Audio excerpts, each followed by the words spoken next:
Акыркы учурда интернет булактарында президенттикке талапкерлердин бирин-бири жамандаган материалдардын саны кескин өстү. Кара пиарды колдонгондор оппоненттерин жамандап, айрымдары элди улут-улутка, уруу-урууга бөлүшүүдө. Шайлоого ат салышкандар мындай ыкма менен добуш алуу гана максатын көздөөрү айтпасак да белгилүү. Мындан тышкары шайлоого отурлай айрым бир күчтөр өлкөдө башаламандык уюштурууга камынып жатканы маалымдалууда.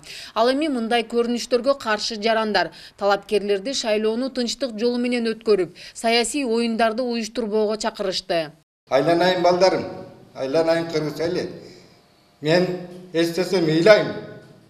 Себеби 7 апрелди 10-жылдагы ош окуяларын өз көзүм менен көргөн кишимин. Суранам, элим, тынчтык керек бизге. Эң негизги тынчтык. Тынчтык болбосо эл болбойт. Бириккиле. Жанагы кээ жаш балдарыбыз жаңылган тетир жолго түшүп алышты. Баарын айтпай эле коеюн, аттарын айтпай эле коеюн. Аларда бир жакшы ойлору бардыр. Бирок алардын жолун эч качан жолдобогула дейт элем. Жана жаш балдар жүрөт, ошолорду колдоп. Ким барат, кайсы мамлекеттен уктуңар эле, өзүнүн элине кайрылбай туруп, ажого кайрылбай туруп, башка мамлекеттин ажосуна барып кеңешкен бул эмне деген тантык? Бул өтө жаман.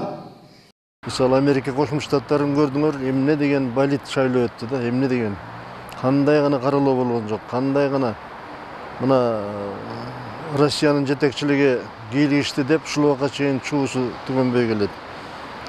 Бизде деген түздөн түз эле коңшу мамлекеттин президенти кийлигишип атпайбы? Бул деген аябай одоно да ушунчалык. Айрым саясатчылардын пикиринде эки революцияны башынан өткөргөн жарандар 3-чү рет андай төңкөрүш болушун каалабайт. Себеби адамдардын аң сезими өзгөрүп, жарандар алдыга умтулууну көздөшөт. Анткени менен кандайдыр бир күчтөр тарабынан саясий нааразычылыктар, акциялар өтүшү мүмкүн. Эсептелүү топтор, кайсы бир партиялар мындай туруктуулукту бузуп, кичине бир саясий акцияларды өткөрүүгө аракет кылышы толук мүмкүн. Бирок негизинен мурунку биздин башыбыздан өткөн революциядагыдай болуп туруп, анча эл чогулбайт, анча эл келбейт, андай максатты да койбойт эч ким. Бул жерде биз ал этаптан өтүп кеткенбиз, ал кайра артка биздин аң сезимибиз дагы чегинбейт, өзүбүз дагы чегинбейбиз да. Астыга гана жылабыз деген үмүттөмүн. Эксперттердин билдиришинче, шайлоо, анын ичинде президенттик шайлоо бардык мамлекеттерде оор өтөт. Талапкерлердин бирин-бири каралаган технологиялар бир эле Кыргызстанга мүнөздүү эмес. Ал бардык дүйнө жүзүндөгү өлкөлөрдө колдонулат. Деген менен оор кырдаалдарды башынан өткөргөн Кыргызстандын өнүгүшү саясий туруктуулукка түздөн түз көз каранды экени талашсыз.